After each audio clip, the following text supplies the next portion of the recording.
We're now going to look at the discounted cash flow. Right? And a discounted cash flow formula look very simple, right? We have P equals to the price of the financial asset. So in our case here today, we will be looking at the bond market. Right? We look at the different fixed income instrument. Right?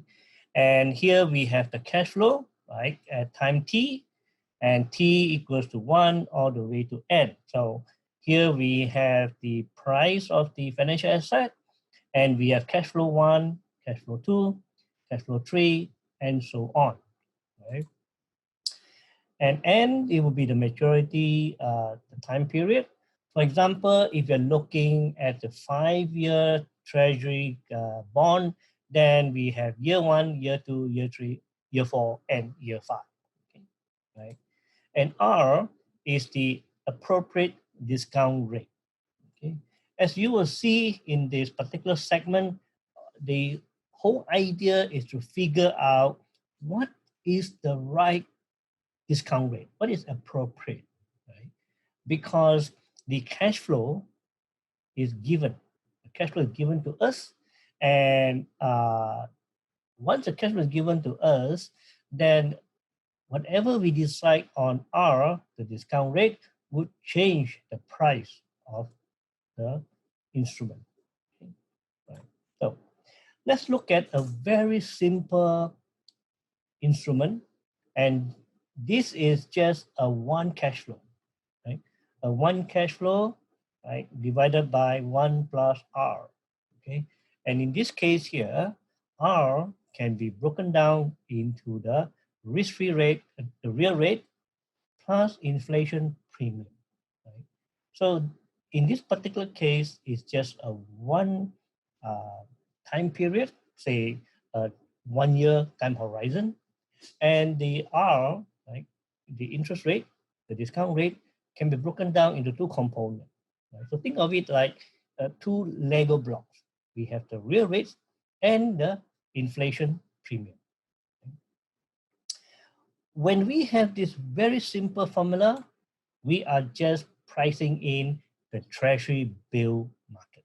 Okay? Very simple. Okay? And what drives the risk-free rate? Right? According to a lot of textbook and research, you will find that the risk-free rate, right, often written as RF, right, is a function of inflation, the economy, money supply, right, and the deficit. Right? Let me break it down. Right? So when you look at the economic growth, right, when the economy is growing faster than potential GDP, the economy, GDP is growing faster than potential GDP, right? That means that we are using up, right, all our available labor, and we are using up our capacity in the factories.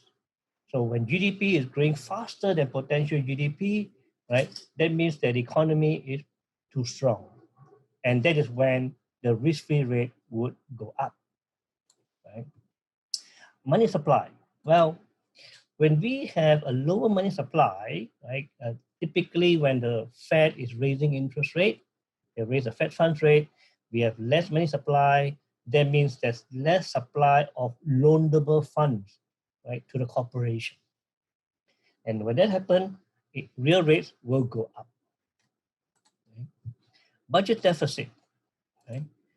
Well, obviously, when we have an increase in borrowing by the federal government, right, all things being equal, when you have more borrowing by the federal government, interest rate, real risk-free rate will go up.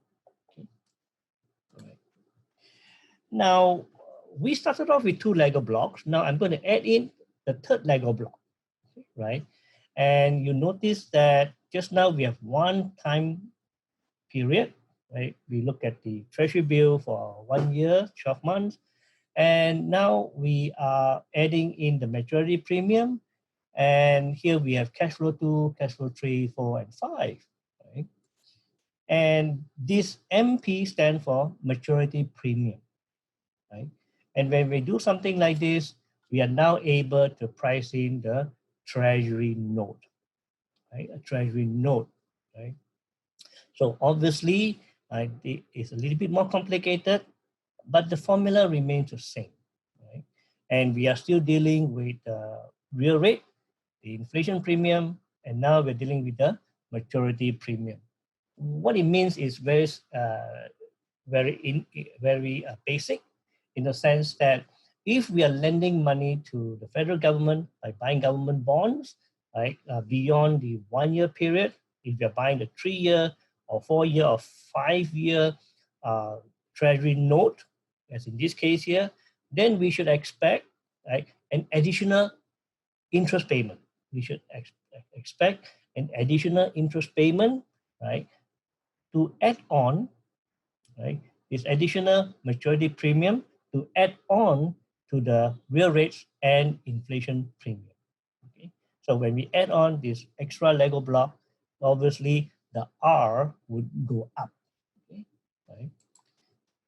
And if you were to go to the Bloomberg website, right, you can see the interest rate for US, UK, Germany, Japan, Australia.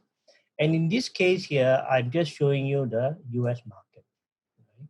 And here on this particular day, you see the 3 month, 6 months, and 12-month Treasury bills, right? Treasury bills, okay?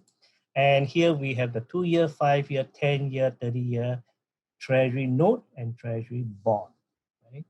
Notice that anything that's less than 1 year, right, is issued as a Treasury bill, okay, right? And Treasury bills, right, they have no coupon payment, right?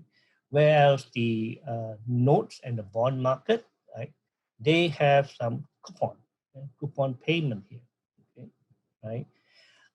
In terms of terminology, we technically should call the 30 year, right? Anything beyond the 10 year, right? We call the 20 year and 30 year bond, right? And the rest are called notes. So 10 year and below are called notes. But you'll find that the media and most investor would use the name bond in a very general manner. So sometimes you do see people calling the 10-year bond. That's okay. Right? All right. So the other thing to bear in mind is that we have the yield, right? With the yield here, right? And you will notice that the yield, obviously, because of the maturity premium, the further out you go, right, the more interest you expect, right? If you're going to invest in anything further out, right, in the time horizon. Right? So notice that here the yield for the 3-month Treasury bill is 0.11, and it goes up, right, gradually, right, into the maturity premium. And here is a picture of a Treasury note, right? Obviously, this is a very, very old note, because nowadays all the Treasury notes are not issued in physical form. They are all in digital form, so they will look like 100001, right? Totally uninteresting. But I want to show you this old Treasury note to give you an idea of the features, right? So on this big piece of certificate here, you will see a number, a big number, right? Usually 1,000. So this is what we call the principal payment, right? Meaning that if you were to take this large part of the certificate to the bank on the particular day, you would be you'll be exchanging this certificate for $1,000, all right? And the other part of this certificate, right, is this coupon interest. Right? It's coupon interest, and on this one we have 9%. Right? Okay. Now notice that I am going to move into a lot of jargon, and one of the more important jargon is the word coupon interest. Right? So remember that this coupon interest is printed on the certificate, 9%. Right?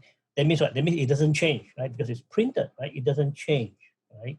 Later on, I'll introduce another interest rate, right? And that one changes. Okay, so for coupon interest rate, here we have 9%, it doesn't change, right? The other interesting part about the certificate is that there is something called the maturity date, right? So on this particular maturity date, right, February 15, 1987, if you present this certificate, you get the principal payment, right? Okay. The other interesting part about the certificate is the QSIP number, right? The QSIP number is just like our currency note, right? Every currency note has a unique number. So same thing with this certificate, right? There is a unique number. Why is it important? It's important because when you want to settle this trade, right? Let's say you want to buy this particular bond, whether it is in physical form like this or in the digital form, right? On the particular day of the settlement, your custodian would take your money, right, and exchange it for the seller delivering that coupon, delivering the bond to you. And to do so, right, they would mark on this QSIP number that, right, this particular bond with this QSIP number now belongs to Mr. or Miss ABC, right? So that's how the QSIP number allow us to track the ownership of these bonds. And attached to this large certificate, there are all these small little things here, right? And these are called the coupon payment, right? Okay. Over the years, this name coupon payment has become something that you get in your Sunday newspaper with all the coupon that you can clip, and you can bring it to the pharmacies to get a dollar discount for your cereals or soda or whatever, right? So those coupon that you clip nowadays, like, actually come from this name coupon, right? Also notice that here, this coupon payment, so on this particular day, if you cut out this small little thing, you bring it to the bank, you get what? You get $45 on this particular day. You get $45. You say, why $45? Well, I thought I have 9%. 9% on 1,000 should be $90. True. Well, the unique feature of this Treasury bond is that they pay interest every 6 months, right? Right, twice a year. So twice a year, every year you get $90. So every coupon payment is 6 months, so you get $45. Okay, all right. If you go to a website like the Wall Street Journal, right? Wall Street Journal. .com/market data/bond, you can get a very nice graph, okay, of where the 10-year note had been traded, right? Okay, or maybe you want to look at the 30-year bond, right? Okay, so you'll notice that in a 30-year bond, it traded up to about 3.5%, and the market interest rate came down to 1.2, 1.3, right? Okay. And you can also, on the same website, look at the yield curve, right? The yield curve, and you will see that the current yield curve, which is here, right, compared to a year ago, okay, right? So notice that in terms of the maturity premium that we talked about just now, right, there is very little maturity premium in this part of the market. Then as you go beyond this, right, then the maturity premium, right, become more obvious. Okay, all right. If you look at the Wall Street Journal, the fixed income section, you take a close look at the listing of closing prices, closing yield from yesterday, you'll see something like this, right? And I just want to use the same thing, but look at it using the Bloomberg page, right? I know most of you don't have the Bloomberg page, but I want to use this to illustrate. You get the same thing as you see in the Wall Street Journal, right? But here the numbers are clearer, so I'm using this, right? So what do we see? Well, we see bills, we see notes, and we see bonds, right? And you will see that for each of these notes and bonds, right, we have this coupon. These are the coupon, okay? These are coupon, okay, right? So the way things are, we no longer get a 9% coupon, right, during Abraham Lincoln days, right? So now we get something like a 238 or 2%, and in this case, this mature on February, right, 2050, right, 30 years from today. Today, this is done. This was filmed in the year 2020, right? So 30-year bond, right? The important part about what I want to show here is that when you look at the price, you look at the prices, right? You will see that they are fraction, and you will see that we don't have any numbers that is greater than 32, right? 28, 29, 29, 38, right? We don't have any number greater than 32, 29 plus, 30 plus, right? Why? Well, that's because, right, you are not seeing a decimal, you're seeing a dash, okay? A dash, right? And let me explain, right? So when you see 99-16, it is not equal to 99.16, okay, right? Because the bond market is very, very old, right? So the pricing structure comes from like a long time ago. We're talking about during George Washington days, okay, right? We're talking about a long time ago, where people don't have decimals, calculation easily, so they use a fraction like half, a quarter, 1/8, 1/30, 1/16, and 1/32. Right? So 99-16 is actually, right, 99 and 16 30-seconds, right? And what does this mean? Well, this means that, right, it is equal to 99.5, 99.5, okay, right? 99 and a half, okay, right? So sometimes instead of a dash, you see this colon, okay? You see a colon. So when you look at the bond prices, make sure, right, that you are seeing either a dash or a colon, and that there are no numbers greater than 32, because 32, 32 equals to 1, right?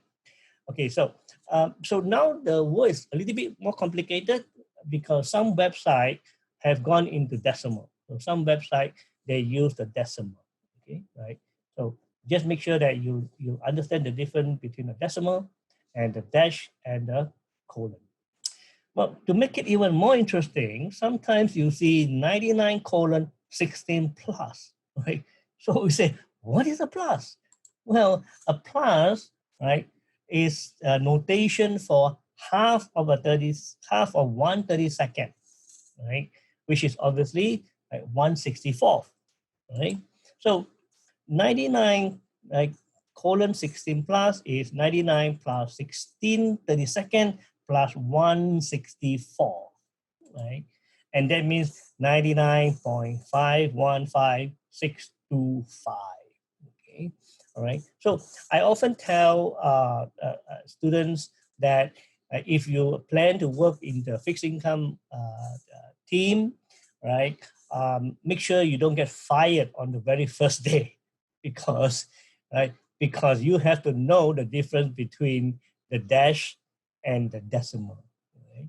So if you are a new member of the team, maybe you are asked to write the ticket, right? And you are asked to send the confirmation and all this. And if you make the mistake and somehow nobody checked your work, and instead of confirming this as 99.5, right, the trade was done with 99-16, right, and you think it's 99.16, then the trade will fail. And when the trade fails, guess who is going to be yelled at? okay, or be asked to leave. Okay, so right, if you're going to be a fixed income team, right, make sure you understand this slide. Right now, moving on. Just now I talked about how we have the coupon interest rate, and that is printed. Right? It doesn't change, but the market interest rate change all the time. Right? The market interest rate change all the time because interest rate will change based on what? Based on real rate. Right? The economy is stronger, so interest rate will move up. The federal government may borrow more money, interest rate may go up. Right? The Fed may cut rate, interest rate may come down. So the market interest rate would move up and down. Right? So the way you want to think about this is there is something different from the printed coupon rate, and it's called the market interest rate. Sometimes it's written as yield to maturity, YTM, yield to maturity. And sometimes it's written as R.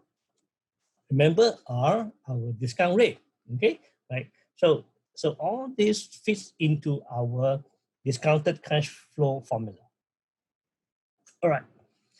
Now, the very important thing that I want to explain is, for example, if you had bought a particular treasury note, and this is 4 year in maturity, and you get a coupon of $50 for the $1,000 principal that you are buying. Right, so this is what? This is a 5% coupon, right? 5% coupon interest. 5% coupon interest on the $1,000 principal, you get like $50 a year of interest payment, right? Okay, good. So assume that on this particular day, right, when you had bought it, the market interest rate is also at 5%, right? In that case, then the present value of the bond that you had just bought equal to what you had just paid, right? Okay, the price of $1,000, right?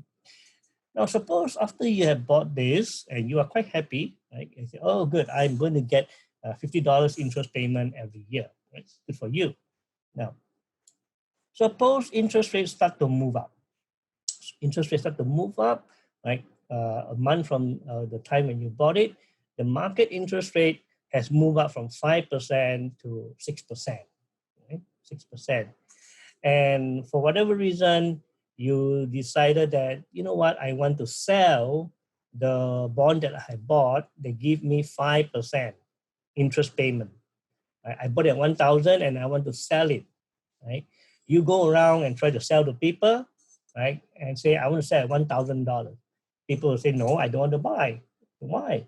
Right? Because they'll say that instead of buying your paper at $1,000, right, they give me 5% interest rate. Interest rate today have moved up to 6%, right?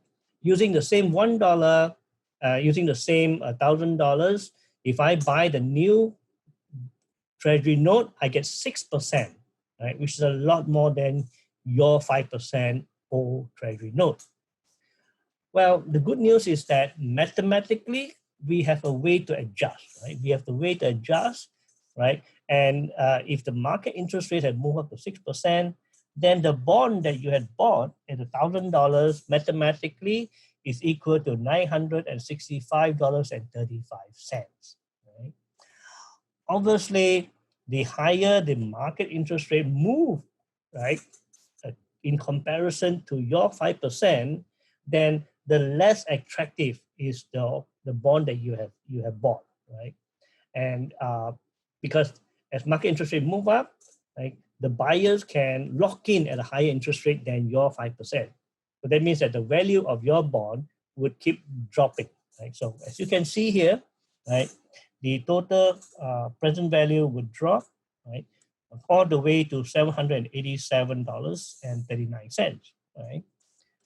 On the flip side, okay, right, on the flip side, if you had bought at 5% and the market interest rate now falls to 2%, then what you are holding, right, is valuable. It's more valuable than somebody buying the new bond in the market that is only going to give them 2%, right?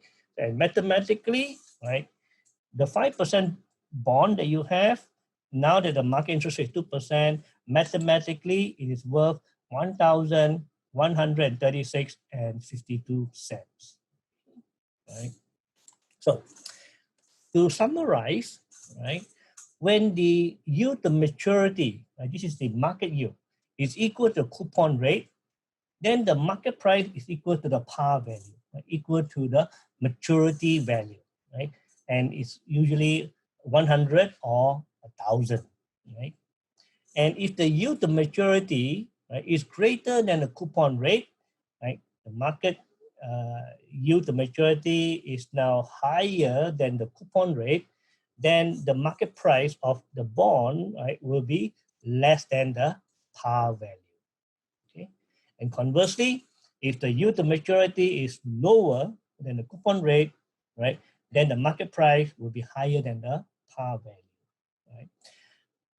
This may sound a little bit confusing, but if you remember that the price of bond goes up when the yield to maturity declines. Okay, right. So very simple, right? When the yield to maturity declines, the price of the bond goes up, right? The yield to maturity, right, goes up, then the price of the bond, right, comes down. Okay, so the price of the bond and the market interest rate has a inverse relationship. Okay, right? Interest rate in the market comes down, price of the bond goes up. Okay? All right. Good. So what happens to the yield to maturity when demand push up prices even higher? So here, right, we started off with a 5% interest rate, and the demand for the market for bonds keep going up, and the prices of these bonds keep going up. So what happened to the market interest rate? Market interest rate come down, right? Because the formula works both directions. Suppose the Federal Reserve come in and keep buying all these bonds, right? And go beyond the $1,136.52, right? Goes beyond this and they keep buying, right? Then what happened is that the market interest rate would drop from 2% down to 1%.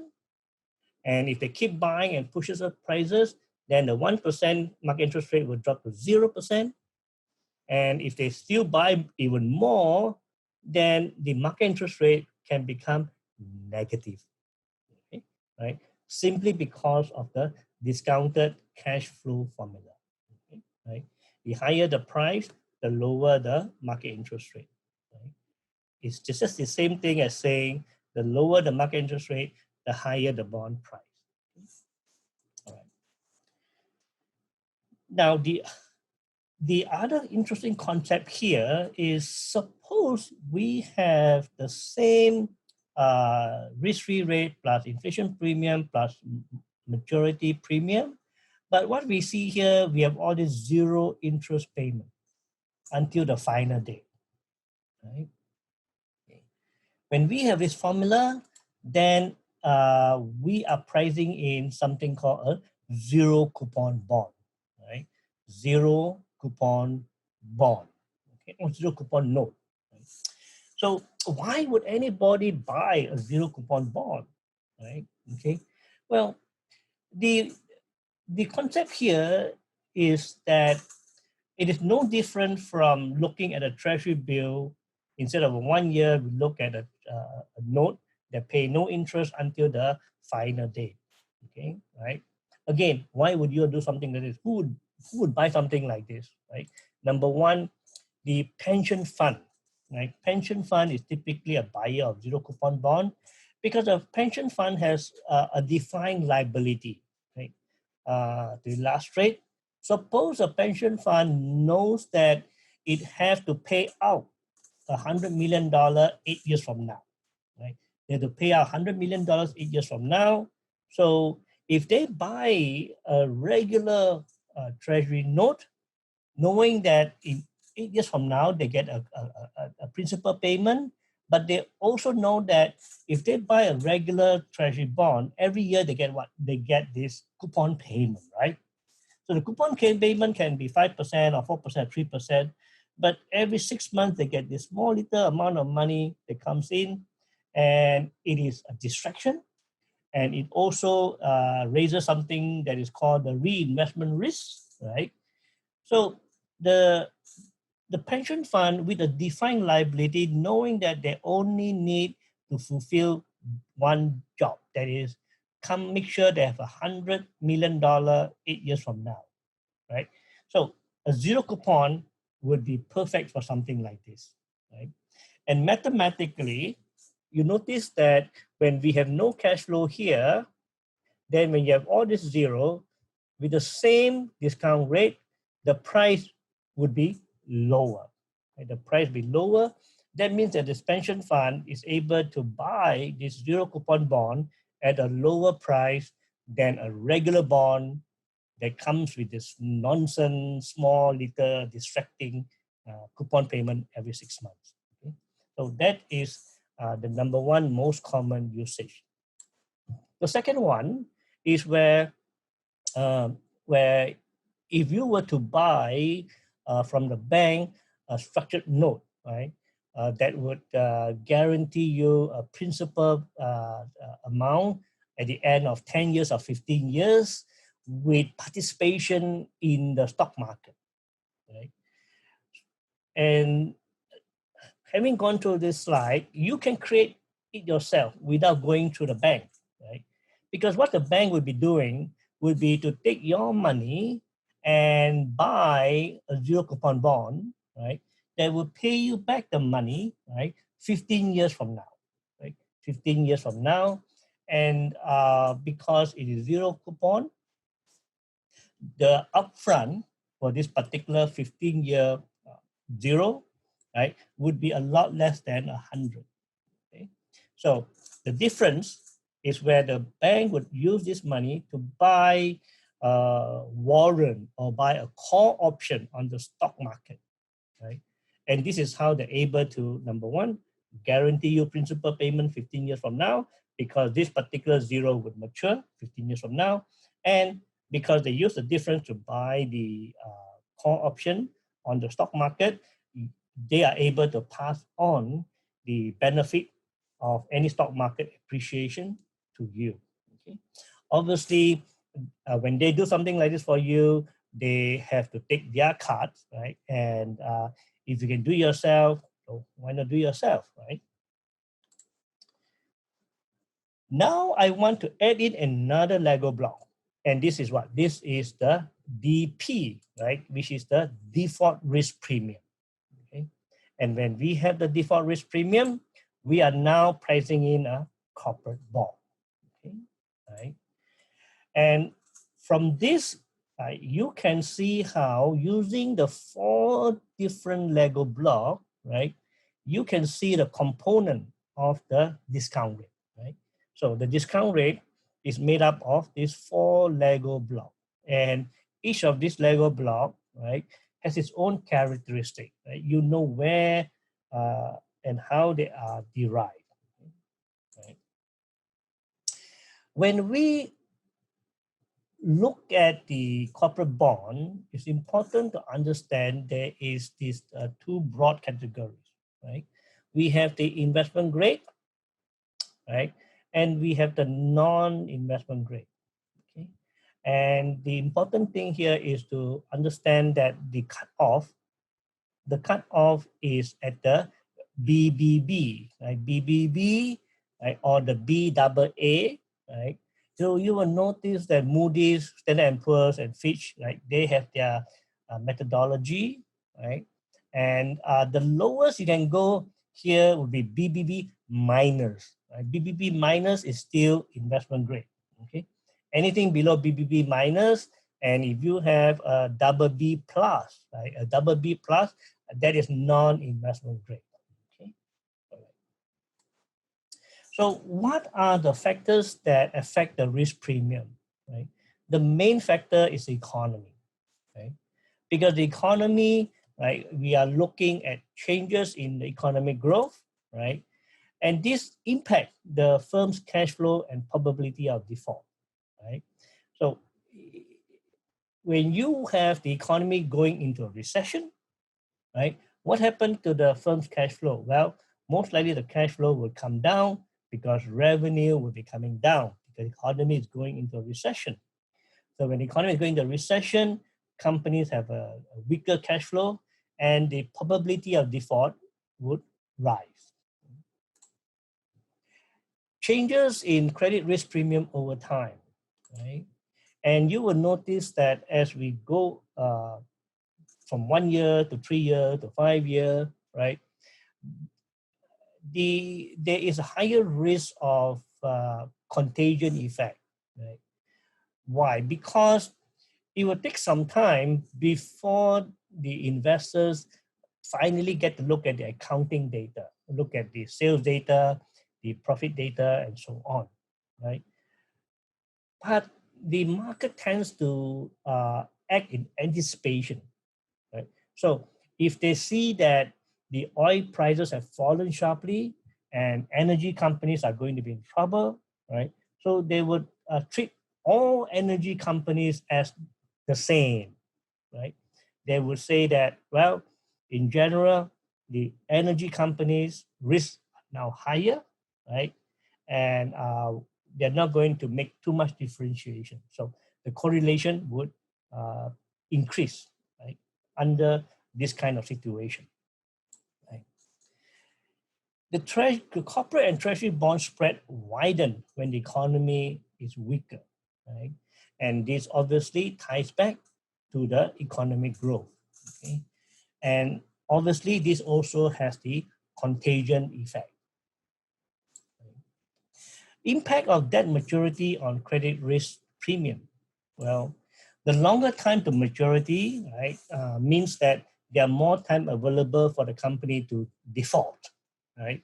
So in general, right, when you buy a 30-year maturity corporate bond, right, you will get a higher interest rate than the 20-year or the 10-year and the 5-year. Okay, but the longer the maturity, the riskier is the corporate bond. And the impact of the issuer characteristic on the credit risk premium. Well, important factors would include change in the capital structure. When we see a situation where a company want to buy back their own stock, and if they have cash, that is fine. But if they have no cash and they're issuing a corporate bond to raise money, and with the money then they buy back their own shares, then what happens is that they now have a smaller equity and they have a larger liability on the balance sheet. So when they have a larger liability compared to the equity, that means they're more leveraged. The more leveraged they are, the riskier the company is. So this reflects the capital structure. So we will end here.